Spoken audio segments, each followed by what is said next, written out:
Welcome to అందమైన జీవితం. నమస్తే డాక్టర్ గారు. నమస్తే జయ గారు. నిన్న నైట్ నేను ఒక మెయిల్ చదివానండి. సిబ్లింగ్స్ మధ్య వచ్చే ఒక రైవల్టీ చిన్నప్పుడు బాగుంటుంది, ఏదో అమ్మ నాన్న సర్ది చెప్తారు, కొంచెం పెరిగి పెద్ద అయ్యేసరికి తగ్గిపోతుందండి. కొంచెం ఏజ్ గ్యాప్ తక్కువ ఉందనుకోండి, వాళ్ళ మధ్య ఇంకొంచెం ప్రేమ ఎక్కువగా ఉంటుంది. కొంచెం ఎక్కువ ఉంటే అది వేరే కోణాలకి దారితీస్తుంది అనుకోండి. ఈ రైవల్టీ అనేది పర్సనల్ లైఫ్లో కూడా వెళ్ళిపోయి అది విపరీతమైన ధోరణులు, ఇటు అక్క కానీ అటు చెల్లెలు కానీ, అది పెళ్ళి అయిపోయిన తర్వాత కూడా ఒకరి జీవితంలోకి ఇంకొకరు ఎంటర్ అయిపోతుంటే జరిగే మలుపులు అసలు మాటల్లో చెప్పలేము. అలాంటి ఇష్యూ అండి ఇప్పుడు ఇది మరి ఎటు దారి తీస్తుందో ఏంటో. ఒకసారి మరి అమ్మాయి నాకు మెయిల్ అయితే చేసింది, నెంబర్ కూడా పెట్టింది, మరి కాల్ చేయమంటారు ఒకసారి. తప్పకుండానమ్మా.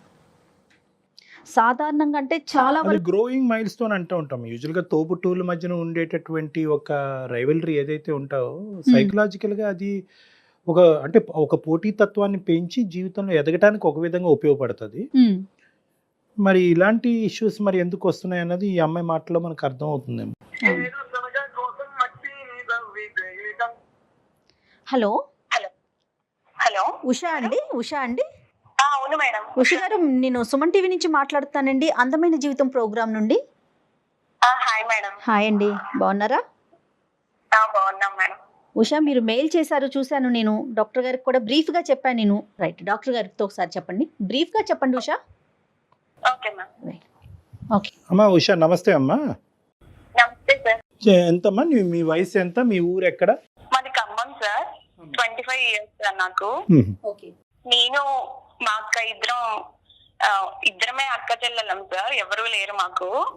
మా అక్క ప్రతి విషయంలో నన్ను చిన్నప్పటి నుంచి డామినేట్ చేస్తూ వచ్చేది సార్. ప్రతిదీ తనకి చెప్పి చెయ్యాలి. ఎక్కడికి వెళ్ళినా కూడా తను ఎక్కడికి వెళ్తున్నావు అని అడుగుతుంది. ప్రతిదీ నన్ను ఒక చెల్లిలా ఎప్పుడు చూడలేదు సార్ నన్ను. అక్కకి మీకు ఎంత ఏజ్ గ్యాప్ ఎంత? 2 years ఉంటుంది మేడం, అంతే. ఓకే. ప్రతిదానికి తను చెప్పినట్టే చేయాలి సార్. అది స్టడీలో చాలా బాగా చదువుతుంది సార్, గోల్డ్ మెడలిస్ట్. నాకేమో అంత స్టడీ మీద అంత ఇంట్రెస్ట్ లేదు, నేను యావరేజ్ స్టూడెంట్ ని. ప్రతి దానికి నాకు ఏదైనా ఫోన్ వచ్చినా కూడా ఎవరు, ఎంతసేపు మాట్లాడతావు, ఇంతసేపు ఎక్కడికి వెళ్ళావు, అన్ని అంతే సార్. చిన్నప్పటి నుంచి అంతే. ఒక చెల్లిగా ఒక్కసారి కూడా నన్ను ఏంటి అనేసి ఏదైనా బాధ ఉన్నా కూడా ఏమైంది అని అడగదు సార్. అసలు ఇంట్లో తను చెప్పిందే వినాలి. అమ్మ వాళ్ళు కూడా ఏంటంటే అది బాగా చదువుతుంది, నీకంటే పెద్దది కదా, వింటే ఏంటి అని అట్లే మాట్లాడుతూ ఉంటారు. సహజంగా అదే అంటారమ్మా. పెళ్లి చూపులు సెట్ చేశారు, ఆ రోజు కూడా నన్ను లోపల పెట్టేశారు అమ్మ వాళ్ళు. అదేలే. ఎందుకమ్మా నేను ఎందుకు లోపల ఉండాలి, అదేంటి అక్క పెళ్లి చూపులు నేను చూడకూడదా, నీ చెల్లినే కదా, నేనెందుకు ఉండకూడదు అక్కడ అని అడిగాను. అడిగితే అక్క అంటుంది, ఆ అమ్మ వాళ్ళు చెప్పినట్టు వినొచ్చు కదా, నీకు అన్ని చెప్పాలా అని చెప్పి అంటుంది సార్. అదేంటి నువ్వన్నా చెప్పవా, నేను నీ పక్కన ఉండొద్దా, అసలు అక్కడ ఏం జరుగుతుంది నేను చూడొద్దా అని అడిగాను దాన్ని. నువ్వు క్వశ్చన్స్ వేస్తావేంటి, చెప్పింది చెయ్యాలన్నారు. అది నాకు మైండ్ లో బాగా పడిపోయింది సార్. ఏదో అది పెళ్లి చూపుల రోజు దాచిపెడతారు, పెళ్లి రోజు సార్, పెళ్లి రోజు తర్వాత అయినా నేనెవరో తెలియదా వాళ్ళకి. పెళ్లి రోజు నన్ను మా బావ చూసారు సార్. మా బావ చూసి ఎవరిమా నాకు చూపించలేదేంటి అని అడిగారు. మా చెల్లి ఆ రోజు లేదు, అవుట్ ఆఫ్ వెళ్ళిందని చెప్పేసింది. కానీ మా బావ ఫేస్ చూస్తే నాకు అనిపించింది సార్, అర్థమైపోయింది మా బావకి ఈ అమ్మాయిని దాచేశారా అని. ఆ రోజు నుంచి ఇంకా మా అక్క ప్రతిదానికి మా బావని నన్ను అబ్జర్వ్ చేయడము, మా బావ కూడా కొంచెం నా మీద కేర్ తీసుకోవడము. ఉషా అది తినమ్మా, ఇది తినమ్మా.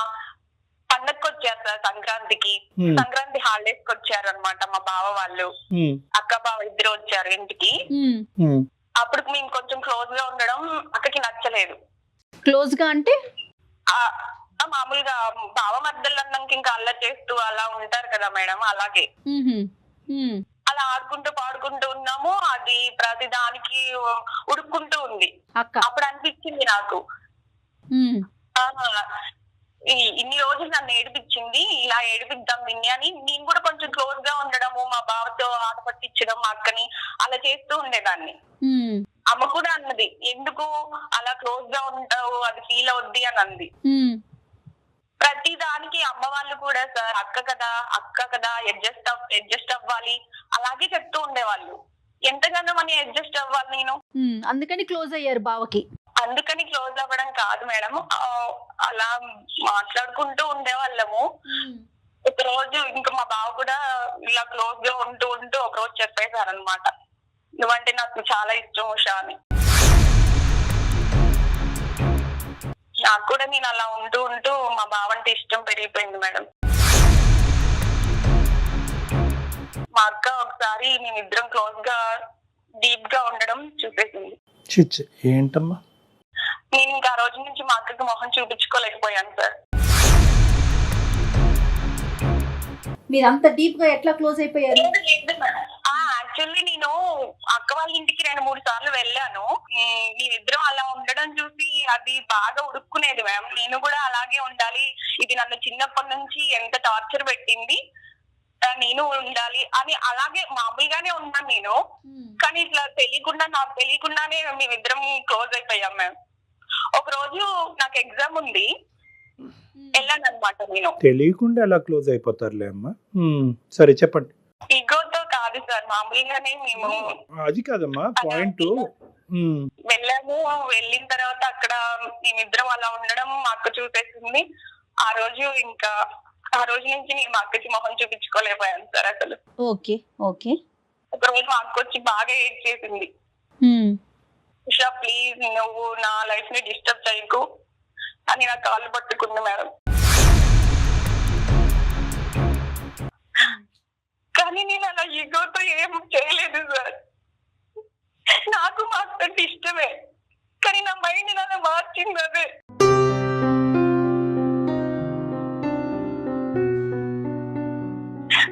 నేనేం చేస్తున్నానో ఎలా ఉంటున్నానో నాకేం అర్థమైంది.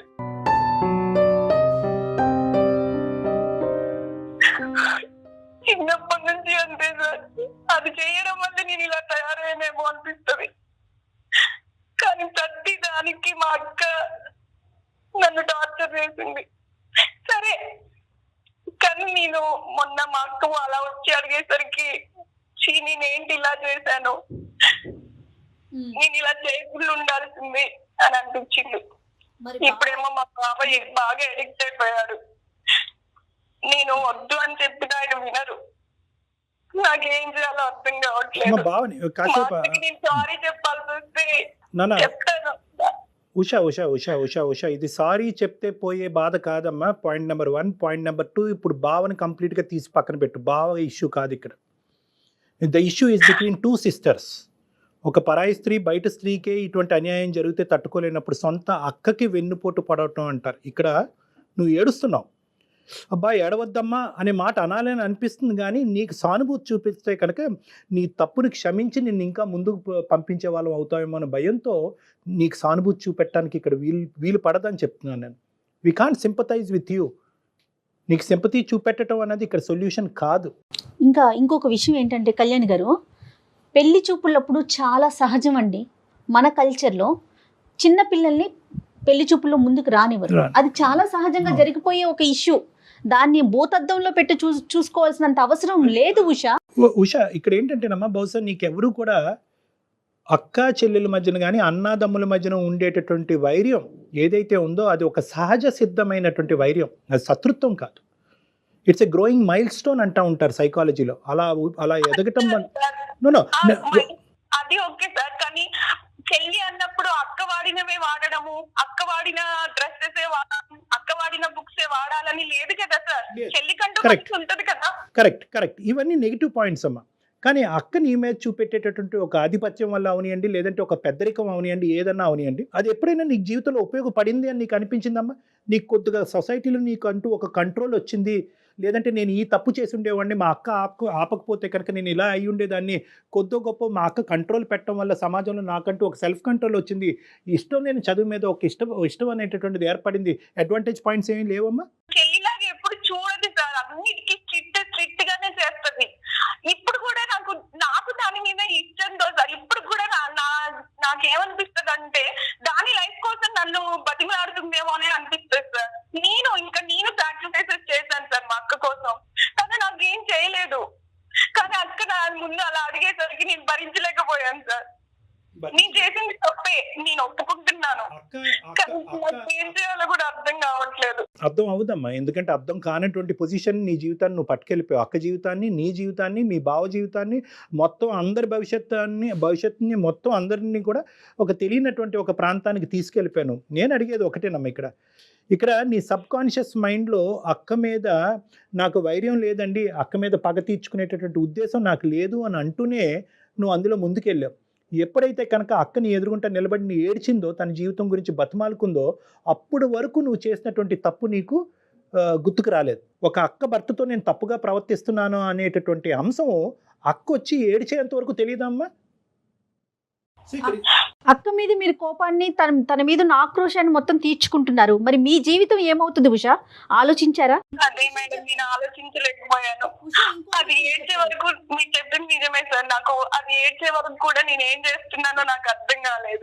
ఇప్పటికి కూడా నేను చేసిన తప్పే సార్, నేను ఒప్పుకుంటున్నాను. ఏం చేయాలో నాకు అర్థం కాకే మీకు పేరు పెట్టుకున్నాను. నేను ఈ విషయాన్ని ఎప్పటికీ చెప్పుకోలేను సార్. ఒక ఫస్ట్ స్టాండర్డ్ పిల్లోడు కూడా ఇది తప్పని చెప్తాడమ్మా. దీనికి ఒక సైకాట్రిస్ట్ ఎవరు అక్కర్లేదు, దీనికి అందరూ తప్పే ఇది. కానీ ఏంటంటే ఇక్కడ నేను కొద్దిగా ఇక్కడ ముందుకు మనం ఏ విధంగా ముందుకు ప్రయాణిస్తున్నాం అనేది మనం అర్థం చేసుకోవాలి అంటే కనుక ఇక్కడ జరిగినటువంటి కొన్ని అంశాలు మనం ఇక్కడ జాగ్రత్తగా అర్థం చేసుకోవాలి.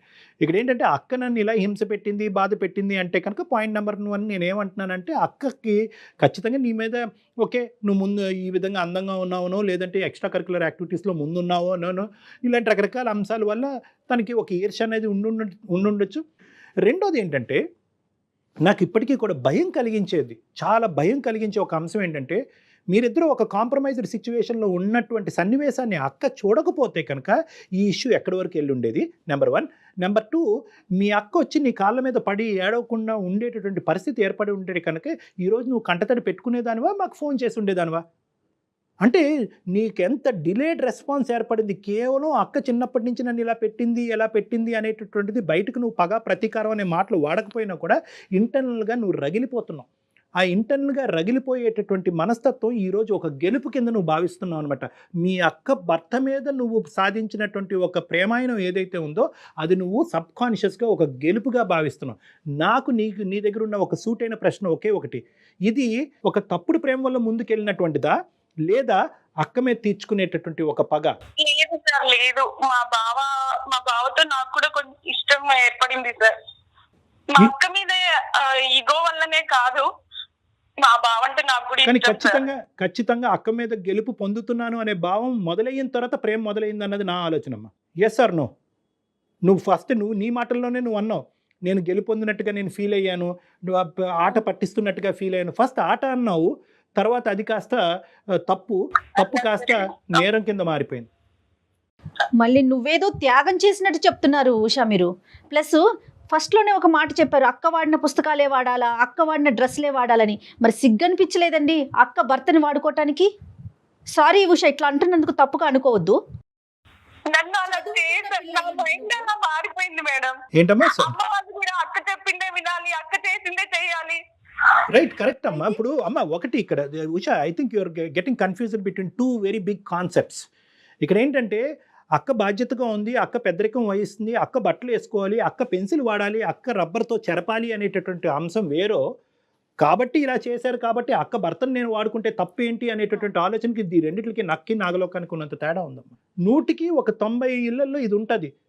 అన్నయ్య తమ్ముడు కరెక్ట్గా ఉండాలనే ఆలోచనతో తమ్ముడి మీద ఆజమాయిషి చలాయిస్తాడు. ఒక పేరెంటల్ రోల్ అనేటటువంటిది ఒక అన్నయ్య తమ్ముడి మీద చూపెడతాడు, ఒక అక్క చెల్లి మీద చూపెడుతుంది. ఇప్పుడు నా జీవితం ఏమవుతుంది, రేపొద్దున నాకు అసలు పెళ్ళి అవుతుందా, నేను ఎట్లా, అంత ఆలోచన ఉండదా, మెచ్యూరిటీ లెవెల్స్ ఉండవా? అంటే ఆ కోపంలో ఏదైనా చేసేస్తారంటారా? ఈ అమ్మాయి జీవితం గురించి ఆలోచించడం సెకండరీ అమ్మ. But she has no right to take away the life of our sister. వాళ్ళ అక్క జీవితాన్ని పాడు చేసేటటువంటి రైట్ దీనికి లేదు. ఆ మాంత్రికుడు, సారీ మీ సో కాల్డ్ మీ అక్క భర్తని మాంత్రికుడు అంటున్నాను, ఎందుకంటే కనుక ఈ మొత్తం అంశంలో పెళ్ళి అయిన దగ్గర నుంచి పెళ్లి పేట్ల మీద కూర్చుంటూ కూడా నా వైపే చూశాడు అనేటటువంటి ఒకడు అసలు ఎంత పాపం పని చేస్తాడమ్మా. నువ్వు తప్పు చేస్తే కనుక అతను నేరం చేస్తున్నాడు, డబుల్ స్టాండర్డ్స్ చూపెడుతున్నాడు. అక్కతో పాటు చెల్లిని కూడా వాడుకోవచ్చు అనే ఆలోచనతో మొదటి నుంచి ఉంది అతనికి. నీకు మొదటి నుంచి లేదు ఈ ఐడియా. అతను పెళ్లిపేట్ల మీద కూర్చున్నప్పటి నుంచి అక్కతో పాటు బై 1 get 1 ఫ్రీ అన్నట్టుగా అతను ముందుకు వెళ్ళాడు. ఇక్కడ అందులో డౌటే లేదమ్మా. నన్ను రూమ్ లో పెట్టి అలా ఉంచకుండా ఉంటే No. అలా అవ్వేది కాదేమో అదిగోండి, సార్. అదే మాట చెప్తోంది తను, పెళ్లి చూపుల విషయాన్ని తీసుకొస్తోంది. అంటే అయితే ఏంటమ్మా, తర్వాత ఎప్పుడన్నా ఒక 5 సంవత్సరాల తర్వాత నిన్ను చూపెడితే అప్పుడు కూడా నీతో ప్రేమాయణం మొదలు పెడతాడా? అది కాదు సార్. లేదమ్మా, లేదు. నువ్వు Sorry చేసిన తప్పుని సమర్థించుకుంటున్నావు ఉషా. లేదు మేడం, నేను తప్పని ఒప్పుకుంటున్నాను, కానీ నాకు నేను అలా చేయడానికి కారణం అయితే నా మైండ్ సెట్ మేడం. నన్ను Yeah. అలా, నా మైండ్ అలా మారిపోయింది మాత్రం అక్క వల్లే. రైట్. ఇప్పుడు యూ టర్న్ తీసుకుంటావా? ఇప్పుడు నువ్వు చేసింది, నువ్వు చేసిన ఏం సమాధానం చెప్పాలో నాకు అర్థం కావట్లేదు. నాన్న, ఇప్పుడు ఎలా ఫేస్ చేయాలో నాకు అసలు అర్థం అవ్వట్లేదు. తల్లి, ఇప్పుడు ఏడవటంలో ఏమీ లాభం లేదు. నేను ఇందాక కూడా చెప్పాను, ఇటువంటి అంశాల దగ్గర మేము సానుభూతి చూపెట్టడం కష్టం, ఎందుకంటే నువ్వు చాలా తప్పు అనే ఉచ్చులో ఉన్నావు. నేను ఒకటే చెప్తున్నాను నీకు, ఇప్పటికైనా జరిగింది. ఇప్పటికి యూ టర్న్ తీసుకుని నీ తప్పుని తెలుసుకుని క్షమాపణ అడిగి వెనుదిరగలవా? Can you come back? నేను ఓకే సార్, కానీ మా బావ ఎవరమ్మా మీ బావ? ఒప్పుకోవట్లేదు. మీ బావే పెద్ద మాంత్రికుడమ్మా, మీ బావే నేరస్తుడు ఇక్కడ. మీ బావ తప్పుదోవలో వెళ్తూ ఉంటే కనుక అతన్ని చూసి జాలి పడతావేంటమ్మా? అతని దయాదాక్షిణ్యాల మీద మీ జీవితాన్ని నిలబెట్టకూడదు. నువ్వు గట్టిగా చెప్పాలి. కాదమ్మా, మీ బావకి మీ అక్కనిచ్చి పెళ్లి చేశారా లేకుంటే ఇంకొకటా? మా అక్కని ఇచ్చేసారు. మరి ఏం ఉషా? ఎవరిని చూసి జాలి పడుతున్నావమ్మా? ఎవరిని చూసి అయితే నీ జీవితంలో చూసి జాలి పడకూడదో వాళ్ళని చూసి జాలి పడుతున్నావు. పడుతున్నావు. ఇంకా నీ వైపు తప్పుగా ప్రవర్తిస్తే చెప్పాల్సింది పోయి నువ్వు ఎంకరేజ్ చేసి మళ్ళీ ఇప్పుడు పాపం బావ అంటున్నావు. పాపం అక్క అనేది మాట్లాడట్లేదు నువ్వు. సరే సార్. సరే కాదు నాన్న, ఇప్పుడు సరే కాదు ఏమంటారు? కాదు మేము చెప్తాము. ఒక్కటి నువ్వు జాగ్రత్తగా ఆలోచించుకో ఉషా. ఈరోజు నువ్వు మీ అక్క ఒక టీం. ఇప్పటి వరకు మీరిద్దరు ఒక టీం లాగా వ్యవహరించారో లేదో నాకు తెలీదు. ఫస్ట్ టైం మీ బాండింగ్ అనేటటువంటిది ఇప్పటి వరకు బలపడలేదు, ఇప్పుడు బలపడాలి. ఇది ఒక టీం కింద వ్యవహరించాలి. మీ ఇద్దరికి ఒక కామన్ సిక్ పర్సన్, ఒక జబ్బు పడినటువంటి ఒక వ్యక్తి ఎవరన్నా ఉన్నారు అంటే కనుక అది మీ బావ. సో ఆ జబ్బును వదిలించాలి, ఆ జబ్బునికి ట్రీట్మెంట్ ఇవ్వాలి. ఇది ఒక జబ్బు, ఇదేదో ఒక వ్యామోహమో ఒక ప్రేమో ఇలాంటి పదాలు వాడకండి. అతను ఇద్దరితో ఆడుకుంటున్నాడు, ఇద్దరి జీవితాలతో ఆడుకుంటున్నాడు. ఇది ఇంకా కుటుంబాల మధ్య తెలియదు. ఇంకా మీ అమ్మ నాన్నకి తెలిస్తే కనుక వాళ్ళు గుండెలు పగిలిపోతాయి, చచ్చిపోతారు వాళ్ళు. సో కాబట్టి ఏంటంటే దీన్ని ఒక జబ్బు కింద పరిగణించండి. ఇప్పటి వరకు లేనటువంటి మీ బంధం ఇప్పటి నుంచి బలపరుచుకోండి. అక్కతో పాటు నేను ఉంటాను, అక్క మాటే శిలాశాసనం అని చెప్పి ఫస్ట్ టైం నీ జీవితంలో మీ అక్కతో నువ్వు ఒప్పుకోవాలి. అక్క, ఇప్పటి వరకు నీ మాట విన్నానో లేదో నాకు తెలీదు, ఇప్పటి వరకు నీ మీద కోపం వచ్చింది, ఇప్పుడు నీ మీద జాలి కలుగుతుంది, మన ఇద్దరు ప్రేమ అనేటటువంటిది నిలవాలి అంటే మనం భావన మారుద్దాం పదక్క అని చెప్పండి. ఓకే. అరే, ఇప్పుడు ఇది ప్రేమ కాదమ్మా, ఇది ప్రేమ కాదు. ఇది ఏంటంటే ఒక పగతో పాటు కూడినటువంటి ఒక వ్యామోహం. ముందు పగ చల్లారియాలి అంటే కనుక ప్రేమను పెంచాలి, ఒక వ్యామోహాన్ని పెంచాలి. ఆ వ్యామోహం కాస్త ఒక పనికిరానటువంటి ఒక ప్రేమ కింద, ఒక పనికిరానటువంటి ఒక బాండింగ్ మీద జీవితాలు నాశనం చేసేటటువంటి ఒక కథ కింద మారిపోయింది. కాబట్టి ఇప్పటికీ లేట్ అవ్వలేదు.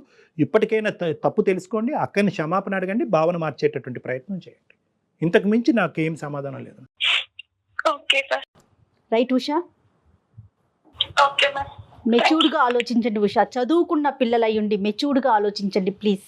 ఏం లేదమ్మా, నీదేంటంటే ఇక్కడ ఇప్పుడు ఎవరో ఒకరి తరపునే నువ్వు ఆలోచించడం మొదలు పెట్టాలి ఉషా.